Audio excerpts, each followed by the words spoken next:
I got pregnant at 18, and my parents tried to force me to give up my baby. Hey Reddit, my name's Lily, and I'm 25 now. I never thought I'd be sharing my story here, but I guess sometimes you just need to let it all out. When I was 18, my whole life flipped upside down.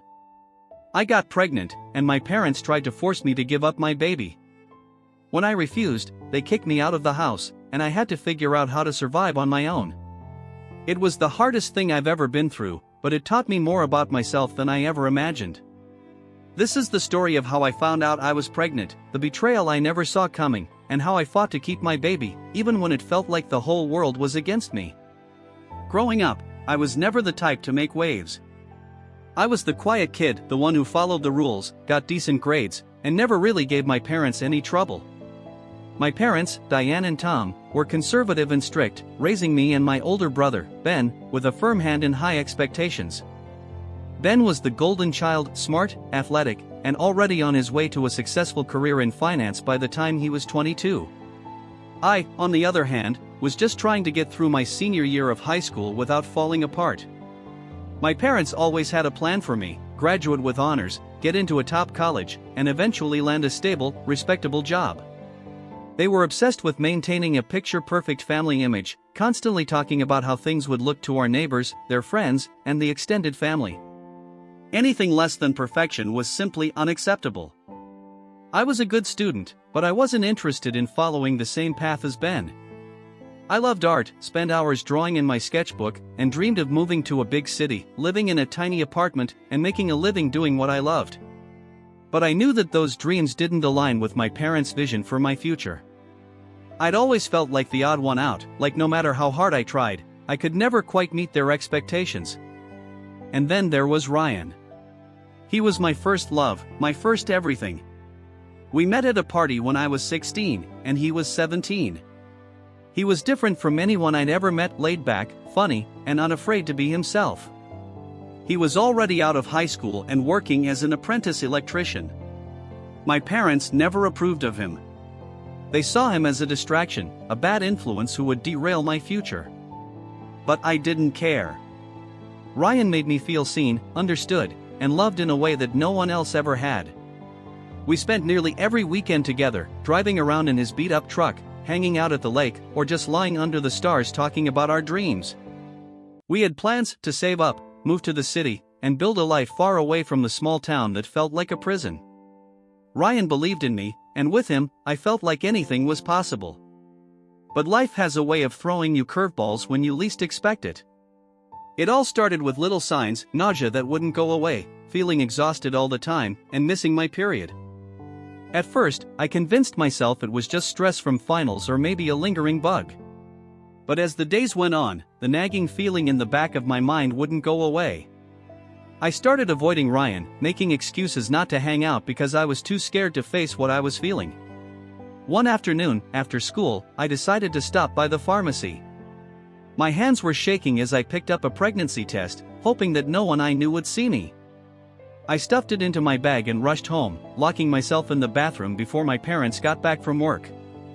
I sat on the edge of the tub, staring at the box and feeling like my whole world was hanging in the balance. I took the test, my heart pounding as I waited for the results. Those few minutes felt like an eternity, and when I finally looked down, I saw the 2 pink lines staring back at me. Positive. I felt like the ground had been ripped out from under me.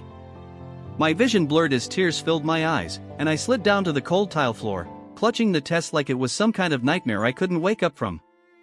I was 18, just a few months away from graduation, and suddenly, my whole life was about to change. I thought about Ryan, my parents, and the future I'd dreamed of, and how none of it looked the same anymore. The first person I told was Ryan. I texted him, asking him to meet me at the park where we always hung out. I sat on our usual bench, fidgeting with the test hidden in my pocket, my stomach churning with nerves. When Ryan finally pulled up, he took one look at me and knew something was wrong. "What's going on?" he asked, his voice full of concern. I took a deep breath, trying to steady myself. "I'm pregnant, Ryan." His eyes widened, and for a moment, he was completely silent. I could see the fear flash across his face, but then he reached for my hand, squeezing it tightly. Okay. We'll figure this out. I'm not going anywhere. Ryan wasn't perfect, but he was there for me when I needed him most. We talked for hours, trying to make sense of our new reality. It wasn't the life we'd planned, but we promised each other that we'd face it together.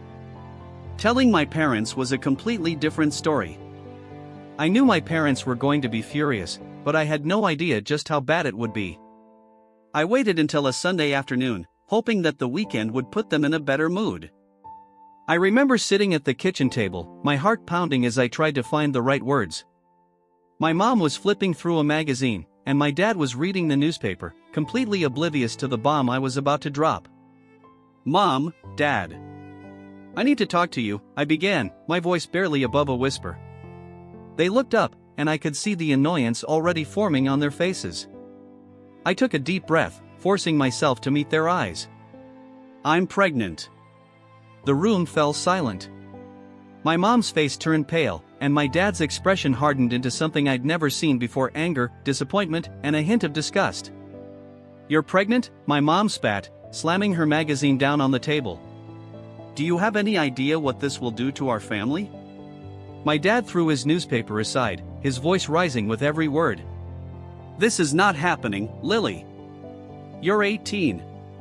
You have a future ahead of you, and you're not going to throw it all away for some stupid mistake." I was stunned by their reaction. I'd known they wouldn't be happy, but this was beyond anything I'd expected. It wasn't just anger, it was pure, unfiltered shame. They weren't worried about me, they were worried about what people would say. It was like I was no longer their daughter, I was just a problem that needed to be fixed. My mom launched into a lecture, telling me how I'd ruined everything, how I'd never amount to anything now, and how this was the biggest disappointment of her life. My dad paced back and forth, muttering about how they'd never expected this from me and how I was throwing away everything they'd worked for. "You're not keeping this baby, Lily," my dad said, his voice cold and final. "You're too young, you're not ready, and we can't have this kind of scandal. You'll give it up for adoption, and that's the end of it." It felt like someone had punched me in the gut. I hadn't even had time to process my own feelings, let alone make a decision about what I wanted to do. But to my parents, it didn't matter. They weren't interested in hearing my thoughts, they just wanted to sweep this whole thing under the rug as quickly as possible. My mom handed me a list of adoption agencies, already assuming I'd go along with their plan. "You'll call them tomorrow," she ordered. "This is the only way to fix this mess." I tried to stand up for myself, to tell them that I wasn't sure what I wanted yet, but they wouldn't listen. My mom kept saying that I didn't understand the consequences, that I was being selfish, and that no decent man would ever want to marry a girl with a child. My dad threatened to cut me off, to refuse to pay for college or support me in any way if I didn't do what they wanted. I felt trapped, like my whole life was spinning out of control, and no matter what I said, I couldn't make them see me. They were too wrapped up in their own fear and anger to care about what I was going through. The fights got worse over the next few days. My parents were relentless, pushing me to schedule an appointment with an adoption agency, and I kept resisting. Ryan tried to help, but every time he called or tried to come over, my parents would explode, calling him irresponsible and blaming him for everything. They banned him from the house, saying that he'd ruined my life, and that he was no longer welcome in our family. Then came the night that changed everything. My mom cornered me in the kitchen, her eyes cold and unforgiving. "You're not thinking clearly, Lily. You're too young to raise a baby, and you're not going to drag this family down with you. Either you make the call, or you find somewhere else to live." I stared at her, waiting for her to take it back, but she didn't. She just crossed her arms, standing firm in her ultimatum. I packed a bag that night, my hands shaking as I threw clothes and essentials into a duffel. I had no plan, no idea where I was going, but I couldn't stay in a house where my choices didn't matter. My parents watched from the doorway, their faces a mix of anger and resignation as I walked out the door. I was 18, pregnant, and suddenly homeless. I felt completely and utterly alone. The first few nights were a blur. I crashed at Ryan's tiny studio apartment, which was little more than a single room with a bed, a makeshift kitchen, and barely enough space to turn around. It wasn't ideal, but it felt safer than being under my parents' roof. Ryan did his best to make me comfortable, clearing out a drawer for my clothes and hanging up a picture of us from happier times, but the reality of our situation quickly set in. We were just two kids with no money, no plan, and a baby on the way. Ryan worked long hours as an apprentice electrician, scraping by on what little he made, and I was trying to finish high school while juggling doctor's appointments, morning sickness, and the constant anxiety of not knowing what was coming next. It was overwhelming, and there were nights when I'd lie awake, staring at the ceiling, wondering how we were going to make it. Every day felt like a battle.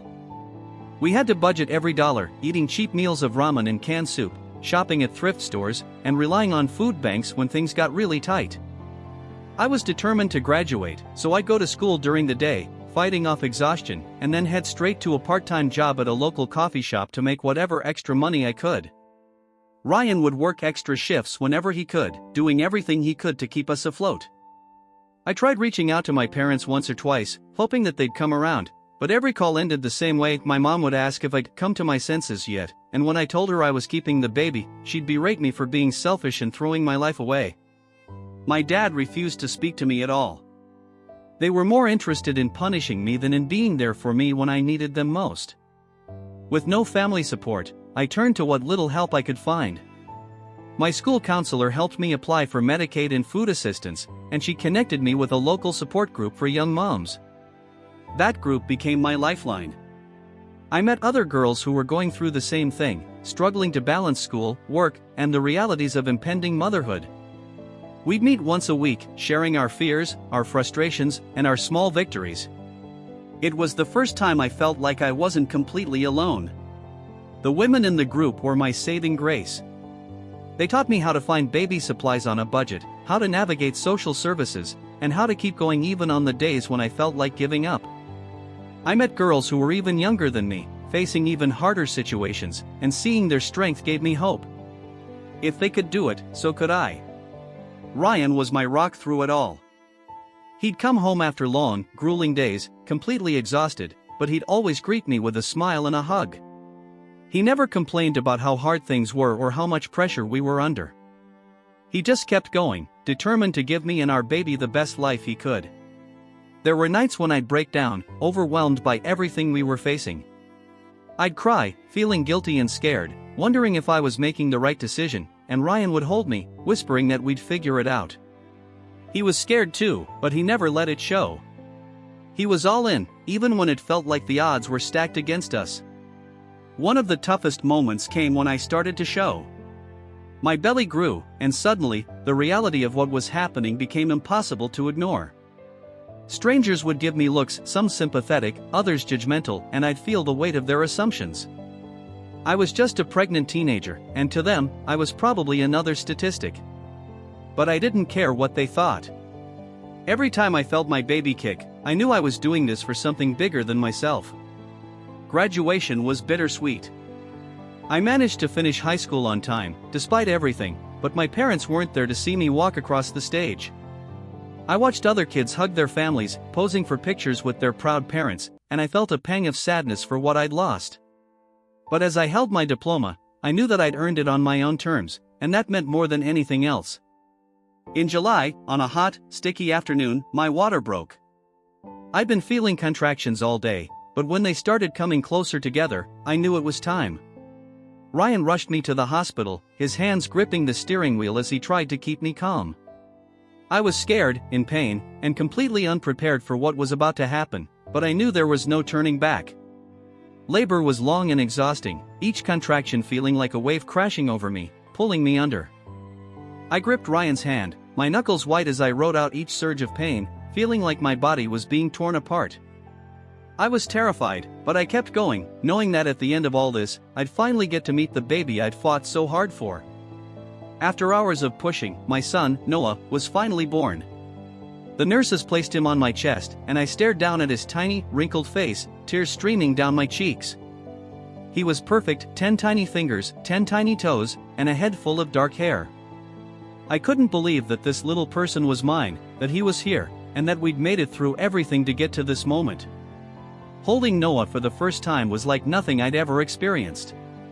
All the fear, the pain, and the uncertainty melted away as I looked into his big blue eyes. I felt a rush of love so intense that it took my breath away. He was my son, and I knew that no matter what happened, I'd do whatever it took to give him a good life. Ryan was by my side the whole time, his eyes filled with tears as he watched me hold our son. He leaned down, kissing Noah's tiny forehead, and I could see the pride and love in his face. We'd done it. Against all the odds, we'd brought this little boy into the world, and in that moment, nothing else mattered. But being a mom wasn't easy. The sleepless nights, the constant feedings, and the overwhelming responsibility of caring for a newborn were unlike anything I'd ever experienced. Noah would cry for hours, and I'd pace around our tiny apartment, bouncing him in my arms, praying that he'd settle down. There were days when I'd feel completely overwhelmed, wondering if I was doing anything right, and questioning how I was going to keep going. Ryan was a natural with Noah. He'd come home after work, exhausted but eager to spend time with his son. He'd rock Noah to sleep, change diapers without complaint, and do everything he could to lighten the load. We were a team, and even though we were young and struggling, we were doing our best. But the pressure took its toll. Ryan and I would argue sometimes about money, about who was doing more, and about the future that now seemed so uncertain. We were tired, stressed, and stretched thin, and there were moments when it felt like the weight of everything was too much to bear. But no matter how hard it got, we never gave up on each other or on Noah. I'd watch Noah sleep, his tiny chest rising and falling, and I'd feel this overwhelming sense of purpose. He was my reason for everything. Every sacrifice, every sleepless night, and every tear shed was worth it. I'd whisper to him, telling him about all the dreams I had for him, all the things I wanted to give him, and how I'd never let him feel like he wasn't enough. As Noah grew, so did my determination. I knew I had to do more than just survive. I had to build a life that he could be proud of. I enrolled in community college, taking night classes so that I could be with Noah during the day. It wasn't easy juggling school, work, and motherhood, but every step felt like progress. I'd stay up late studying, fueled by coffee and the knowledge that I was working towards something better. Ryan continued his apprenticeship, eventually becoming a licensed electrician. He secured a steady job with benefits, which was a huge relief. We moved out of his cramped studio and into a modest but cozy two-bedroom apartment. It wasn't much, but it was ours, and for the first time, we felt like we were building something stable. Noah was thriving. He was a happy, curious toddler, always getting into everything and making us laugh with his antics. Every milestone, his first steps, his first words, his infectious giggles, felt like a victory. I'd take him to the park, watch him run around, and feel a deep sense of pride knowing that I was giving him a life full of love and joy.